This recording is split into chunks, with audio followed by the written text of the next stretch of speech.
This episode is brought to you by the Shop 1 in 5 Pledge. We believe that when you purchase from a small online or offline business, your dollar goes further. Hey friends, Minna and I created the Shop 1 in 5 Pledge, and we're inviting you to take it with us. It's a commitment to make 1 in 5 of your purchases from a small business, online or offline. It's a way to make an impact together where and when it matters most. Because the truth is, your purchasing power matters now more than ever. Head to shop1in5.com to take the pledge. Make that commitment to shop 1 in 5 of your purchases towards a small business. We also invite you to shop the directory if you don't know where to find other small businesses. It's right there on the page. And we're asking for you to share the pledge. Imagine if each of us told 3 to 4 people about the Shop 1 in 5 pledge. It would be an incredible and life-changing for so many small businesses. Tell your friends, your family, and your social network. It costs nothing extra and makes a world of difference. Our purchases have the ability to change lives. Okay, let's jump in. Welcome to the Product Boss Podcast, where we help product-based businesses grow their sales and improve their strategies.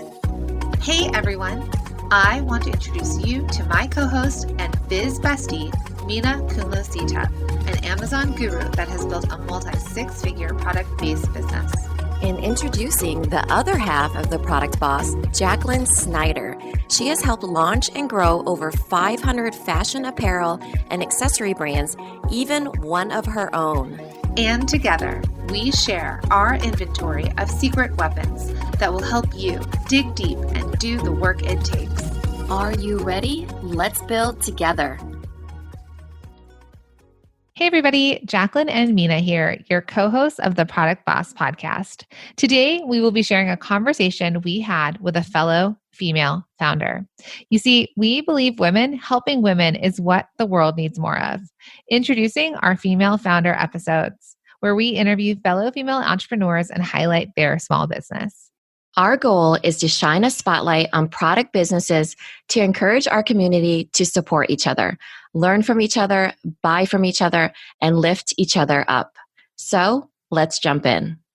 Hey everyone, we're so excited to bring you another Female Founders episode. So today we have Dr. Alexis Reed. She is a naturopathic doctor, and she is the CEO and chief scientist behind Chic movement. And today we're going to talk about how she raised her average cart value to level up her business. So welcome to the podcast, Alexis. Thank you. We're thrilled to have you. So tell our listeners about your business. What is Chic movement? So it is a 100% non-toxic skincare line that I developed in 2013, so almost 8 years ago now. And the line focuses on products for moms and babies. Amazing. And so tell us a little bit about what is it though? What are your best sellers within your kids, your babies, and your adult products? Yeah, our 2 consistent bestsellers on the baby line, it's always going back and forth every month, is our diaper cream and our skin conditions cream. Our skin conditions cream is designed to help with eczema. So it's a member of the baby line, but we also have a lot of adults who purchase that as well. And then on the adult line, our consistent number 1 is the belly butter. So that's one that's designed for stretch mark cream, as a stretch mark cream, and also for itching of the belly as it's growing during pregnancy. Oh, we remember those times. Oh gosh, I know. I think that's a big struggle of moms, is learning how to manage their kids, like eczema, skin, diaper, the rash, just all of it. I just remember thinking, oh my gosh, am I supposed to air out her butt? That like one of those questions where it's like, you never know what to do and you're a new mom. And there was not so you started in 2013, but I remember when I had my first daughter in 2010, there really was nothing. I mean, not that I could find that was natural and made for that, and just felt like it was what I needed. So tell us why you started Chic. Is that was it a solving of your own problem? Well, it ended up being, but my son wasn't born until 2019. So it was a bit of foreshadowing. So I did my undergrad in chemical engineering, and then I was doing my master's in breast cancer research, focusing on toxicology.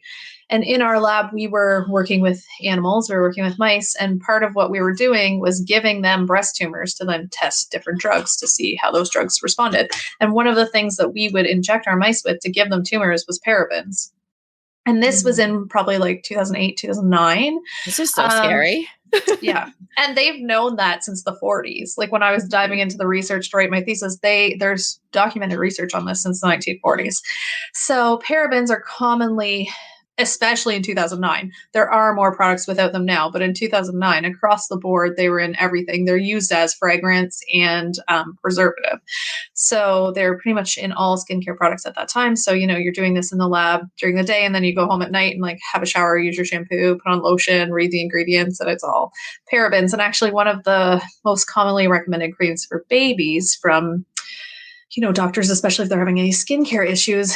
I don't know if it's the same in the States, but up here it's Galaxol base. And I actually worked at that company when I was in engineering as a co-op student. And it's one of the worst ones. Like if you look on the back, every ingredient is like methylparaben, propylparaben. So this really bothered me at the time in like 2008, 2009.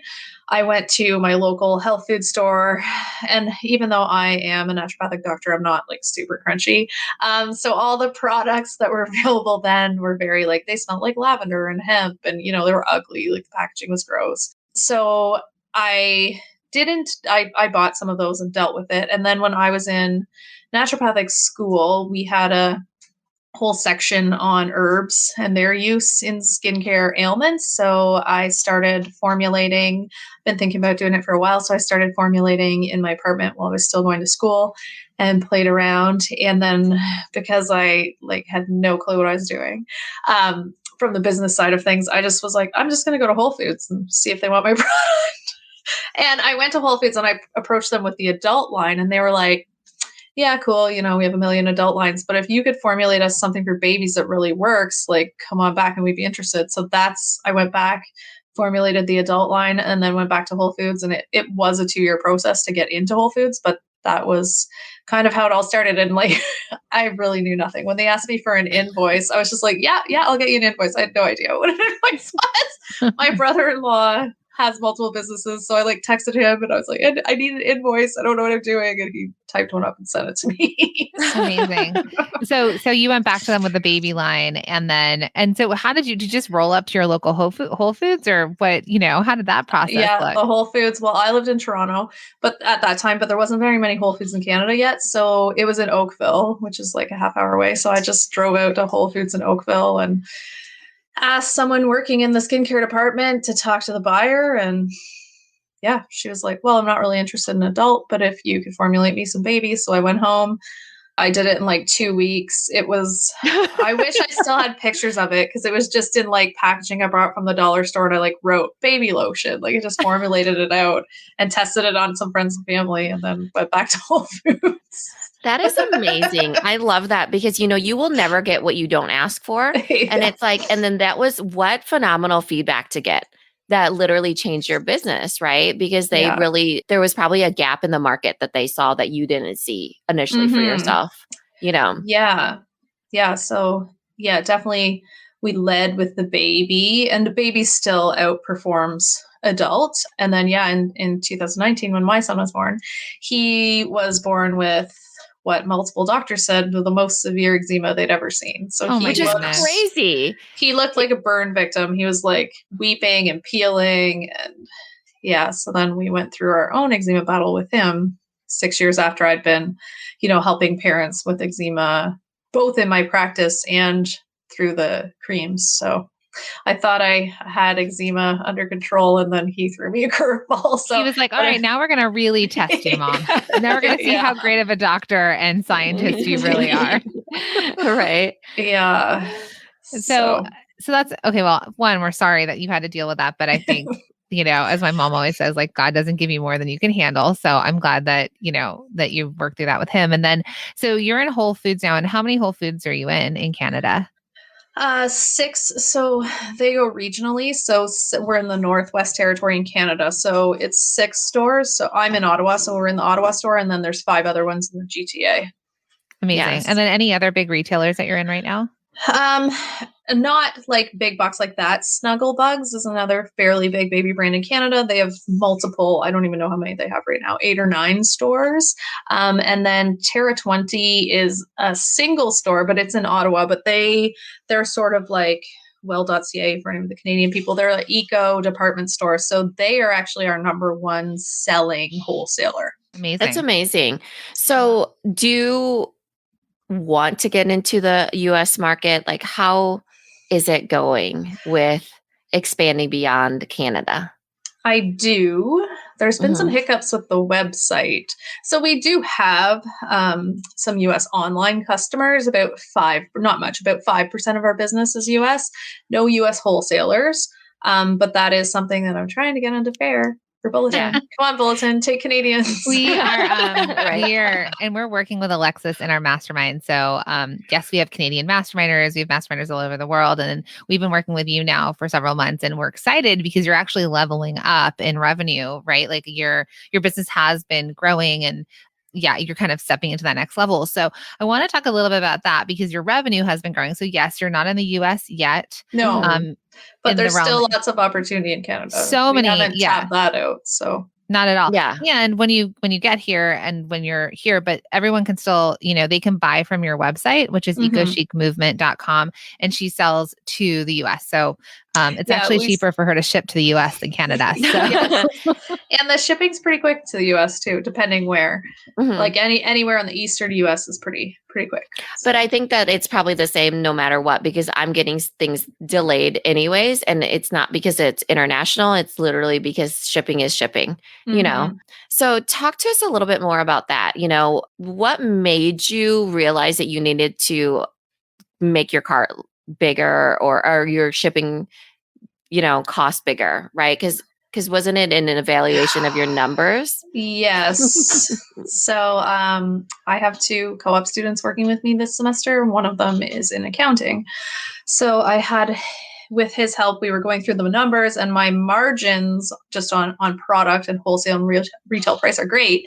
But the challenge we were coming up against is when people were ordering $20 to $30 worth of product, for me to even ship within my city is minimum $10, and I was charging them $5 for shipping, and then free shipping at $75, I believe I was doing.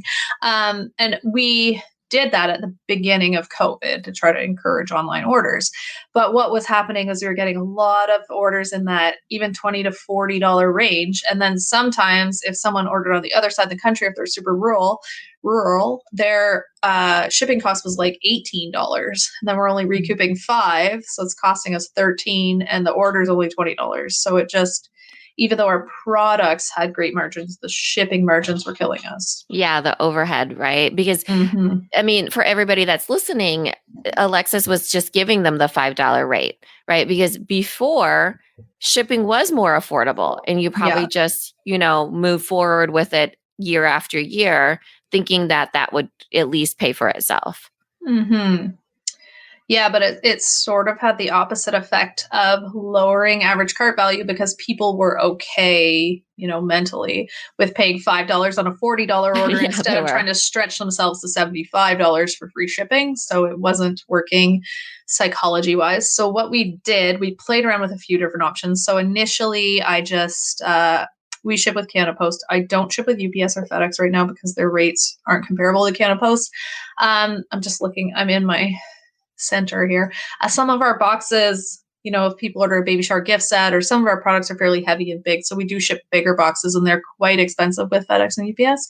So what we did at first was, I'm on Shopify, so we just changed it to try to make the customer pay the actual Shopify discounted rate through Shopify, and our sales just plummeted. So I tried that for a week. I was like, we'll just ride it out for a week. But we were doing less sales in a week than we had been doing in a day. So that wasn't a great option. And then I was talking, I also dabble in the service side of online products. So I was talking to some people in my online product support area, and they were like, this course I was going to launch, like, you're charging way too little for that. So then it just made me think maybe I should look at my prices. I'm probably charging too little for my products as well. And I went on to the Body Shop's website, and they were selling just a generic, not natural body butter for $21, and I was selling my natural one for $19. So I was like, oops. So I increased my prices overall, anywhere from $1 to $5, depends on the product. And then we took our free shipping, or our flat rate shipping, from $5 to $8. But I moved the free shipping threshold down to $60. And now that seems to be working quite well. We are still getting some orders under $60, but our average cart was at 50-ish before, and now it's going more up to 75, which is over the free shipping threshold, which is where our old free shipping threshold was. So did you ever test, and I forget right now, but did you ever test where it wasn't a flat rate of free shipping, but rather they just paid whatever the shipping was until they got to that free threshold? Yeah, and we got nothing. It didn't work. Our sales like, psh. Okay. Yeah, so because the rates are so expensive. So when people are picking like 2 or 3 creams, and then it comes up $15 to ship them. Right. Yeah. And so like, this is like that trial and error, right? Where a lot of times people ask for this one answer. And when we were working through this with you in the mastermind, there were a couple questions. One, I just want to like back us up before that. Your site used to be, it was Canadian to US, and I was paying less in the US to buy from you in Canada. Significantly less, like 70 cents on the dollar. Deal of a deal for me. Yeah. I was like, this is cheap. And so one of the first things we worked on with you was your website recognizing if people were in the US or in Canada. It didn't, and then it just populated the price. So right now, are they across the board the same? So $21 in Canada is $21 in the US? They're supposed to be. We're still having a bit of issues because Shopify doesn't want to let you do that without the Shopify Plus plan. So we have an app. I can't remember the name of the app right now, but we have an app that's doing it, but it's still a little finicky. So, and there's a toggle that people can change it at the bottom. But you are charging, you're charging more or less the same across the board now. Yes. Yeah. Mm-hmm. We may need to, I've been talking back and forth with my web designer. We may need to build out, like when you go on other sites and it pops up and says, are you in Canada? Are you in the US? At the beginning, where they choose that option, we may need to build that in if this remains finicky before we really push into the US. We're not, we still have a lot to exacerbate in Canada first. So before we really push into the US, we're probably going to build out another site. And it's actually something, because when I just went on your site, it says it looks like you're in the US. Is that right? And we toggled it, and I toggled it, and then it populated for me. Okay, good. Yeah, so it's working. So that's one thing, right? So that was one. And like you were losing money not only on shipping, but you're also losing money on conversions shipping from Canada to the US, because right now the US dollar is stronger than the Canadian dollar. So that was one big thing, and just kind of finding lost money, right? You knew your product was profitable, but there was lost money happening. And then the second thing that you did, which was another, I think, question that we brought up in the mastermind, was the shipping. Do I charge the flat rate? Do I raise the threshold? Like, where do I go with that? And so you've kind of done all of this in the last few months. And you said now you're doing better. So did you see that raising your prices and setting a threshold has really added to your bottom line? It has added, definitely margin wise. We've had a slowdown right now that I think is related to the iOS update and our Facebook ads and all of that going on right now. But I think once we ride this bump out, that it will. But it also, I hadn't been aggressively going after wholesale just because of all of this. So now it has opened up our margins more for wholesale. So just in the last week or two, we have reached out to, I think we're closing in on 50 wholesalers that we've reached out to. So we should be bringing in some new ones there hopefully soon. Yeah. I mean, I think that you already know that wholesalers want it. So, and plus it's definitely easier to get into, you kind of did it in the flip way, right? Most times it's easier to get to direct to consumer versus wholesale, but you flipped it because you walked into a, Whole Foods and got into your first one. And I think that is exceptional of you. I think that's really hard for people to even fathom walking into somewhere and even asking who the buyer is, much less actually speaking to them, and then creating a product that met what they wanted, And it's funny because like that's probably not something I would do now, but I did it then. You don't think so? I don't know. I haven't since. I kind of got a little turned off wholesale for a while. Like before I have my local wholesalers and a few key ones, but most of them I've had 5 or 6 years. I haven't really reached out to wholesale in a while. So yeah, I think, people, there's a love and hate that comes with wholesale because it is so much work and a lot of putting yourself out there. And it feels like sometimes, it's not as much money, obviously, because it's cut in half. But honestly, I know businesses that their bread and butter is wholesale. And, it sometimes is easier too. Some people love it because they only have to ship out a certain amount. They don't have to worry about those one-off orders. They don't have to worry about the overall shipping, and it's simple, but definitely they're different animals for sure. Yeah. And it gets new eyes on your products too. Yeah. Expands your audience. So. Right. So what are you working on? I know that there's, with COVID and everything happening, mom life is real, right? Like the having skin issues and everything, appointment, right, for your son, and then building a business and everything. So how's it going, and where are you focusing right now? So my son currently, because he wouldn't take a nap, is driving around with my husband while he's on a call in the car. Oh my gosh. That is literally my life, I feel like, too. We've been having to do that a lot lately because they won't accept him at full-time daycare because he won't nap. So we just have to put him in the car and drive him and do our calls in the car. So yeah, it's definitely, working hours have been reduced. Thankfully, I do have 2 co-op students working with me right now. So that has been very helpful. And I also have another part-time employee who does production, but I've had her for 2 years. So she's not new since COVID. So right now we're working on a lot of things, because we're always working on a lot of things. We're working on the outreach to wholesale.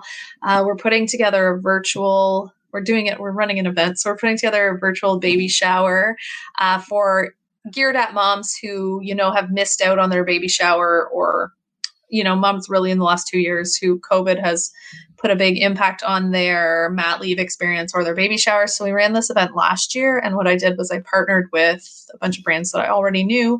And we did a sort of a Facebook party. Everybody came. There was giveaways for all the different brands. And it was successful. Let's talk about the numbers of that, because that was right. We're hitting the anniversary of COVID, but that event was it right before COVID or right after? We did it. I was just looking the other day, May 14th. So okay. Wow. Day before. Prime COVID. We had 700 moms attend, and we had 24, including myself, participating businesses, and over $8,000 worth of giveaway prizes. But I didn't position it so that it was like one big giveaway. I can't remember exactly, but I think we had like 36 or 46 winners. We had a lot of winners. And then I also did a coupon code it was only live during the event. And trying to remember, I think we did $3,000 during the event. But at that point in time, I was only doing $3,000 a month online. So it was, double what we were doing online. Right. And how many email addresses did you collect from that? 700-ish. Yeah.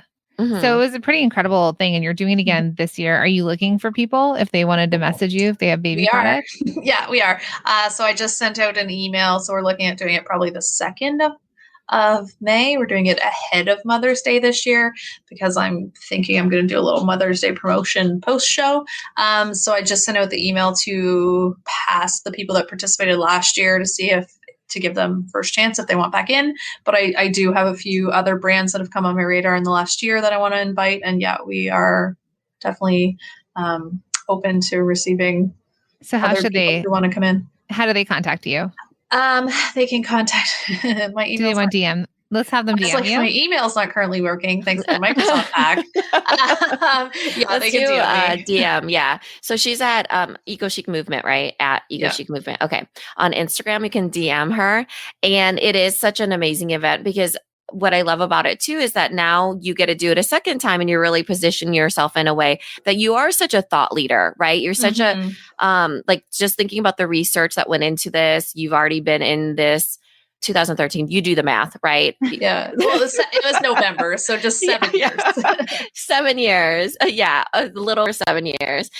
And I think it's perfect for you get new leads and also you are positioning yourself. Plus you made $3,000 worth of sales. So it'll be really interesting to see now because we're out of a little bit of the COVID scare of, the initial reaction to that. And it just goes to show you people still have babies even in pandemic times. Oh, more babies. more so. More first babies is the theory because people who are already at home with their kids are like, leave me alone. But more first babies, I've been hearing. That's so funny.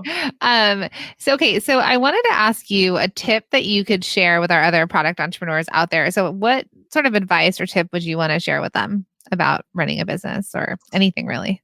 I think, and this was a hard one for me, is that, often you are the bottleneck and you have to delegate out things, and you shouldn't, once you reach a certain level, you really shouldn't be doing $15 an hour tasks. And I still find myself I was emailing wholesalers. That's probably something I could have had a script for and passed off to someone else. But just how much, especially when you're the maker, because I was the maker and I was really hesitant to let someone else make my products. I actually didn't hire anyone until I was 9 months pregnant and physically couldn't make my products. But just how much taking yourself out of all that day-to-day work allows you to, have more of a vision and think about where things are going and be available for other opportunities that come along, because you're not in the basement, in my case, for, 6 hours a day trying to fill a wholesale order. Yeah, I love that. I think I'm going to add on to that because I see something that you've done so well is that not only are you not doing the $15 task, but you've also thrust yourself into the spotlight. I think that's something that people are scared of, especially when it's sometimes why they stay in $15 tasks, but you went up to a wholesale account. You created an event where you're the spotlight and essentially the sponsor of the entire event, So I would say take yourself out of the $15 task and do not be afraid to put the spotlight on yourself. Yeah. And I still don't do it enough.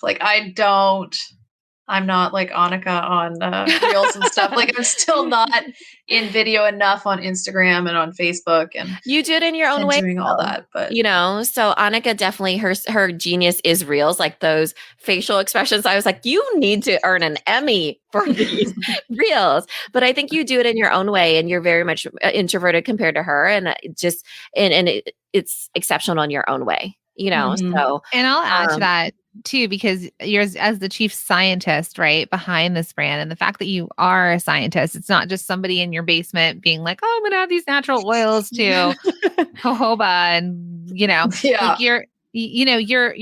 a doctor, you went to school, you're an engineer, you are the chief scientist behind it. So even if it's not necessarily, I don't know, Dr. Bromers, for example. My husband buys Dr. Bromers. We don't know who Dr. Bromers is. He died a long time ago, but there's a lot of information about him on that bottle, Yeah. And so the idea is trusting the quote unquote, trusting the doctor, and the doctor has the right prescription for you. And so I think I'm really excited to watch your growth because you are a thought leader. You're coming out with a course to help moms with eczema, which is the product that you sell. Right. So, because you were doing client or patient work. What are you laughing? Because it's no, because my previous course idea, they were like, how does this lead into anything? Oh yeah. What was it? I forget what your first. It was on mom burnout. But then I don't really have anything to follow that up besides one-to-one consults. Versus we were or you teach people how to deal with eczema, and then you say a part of your solution is buying my products. Yeah. Yeah. Yes. So I think it's really interesting watching you step into that, your confidence.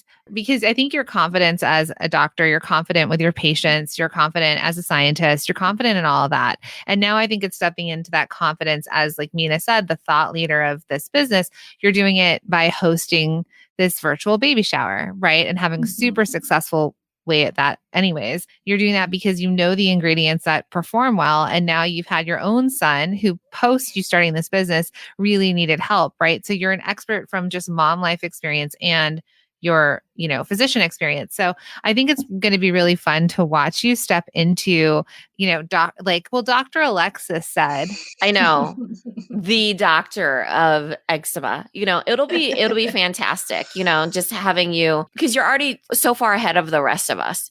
You're so far ahead of yourself, right? You already were doing these experiments on and learning all these things. And then you created a product, and then you had a son who had that. So it's crazy to think about how your journey evolved. Mm-hmm. And so I can't imagine what it's going to look like even further down into, even a couple years. So, Alexis, breathe in, breathe out. Well, the problem with me is I always have lots of big plans and big projects and big ideas. So. That's why we're working together, right? Keeping you focused and you've made huge, just in the last 5-6 months, the huge moves you've made. The cool thing about you is I'm sure you're high in fact finding. I'm sure you're very much a researcher and maybe a bit slower to start, but you've actually moved very quickly. So you might actually be have you ever taken the Colby? No. I wonder where she is on the quick start, because I think you research, but you actually do, when you get coached, you take action. Scientists. Well, my husband's a 2 on the quick start, and Lord help me, it's like pulling teeth, let me tell you, to get him to do anything. I would say Alexis moves quick. Yeah. So I would say that you're more like a 3 or 4, where he's a 2. Jacqueline's a 9 or something, obviously. I'm let's do it. Okay, we're doing it now. I'm a 7. 7 to 9 is considered high. But I think that even knowing that, you do take such great action. It's impactful action. And I think whenever you are put into the spotlight, this is the second time you're running the baby shower, for example. And I think that is such a huge, bold move. The opportunities from it are massive. Yeah. And so you don't actually have to do a lot. I think what you happen to do is very impactful and significant. So don't feel like, you need to have all these ideas or you need to do all these things. You're onto something here. Yeah. And so I think with that, let's share with everybody how they can support you, share you, and buy from you. Sure. So our website is ecochicmovement.com. We're on Instagram at ecochicmovement and on Pinterest. That's a newer adventure, but we're liking it at ecochicmovement as well. Amazing. Well, thank you for being with us, and we cannot wait to continue to watch you grow. Thank you. Thanks, Alexis.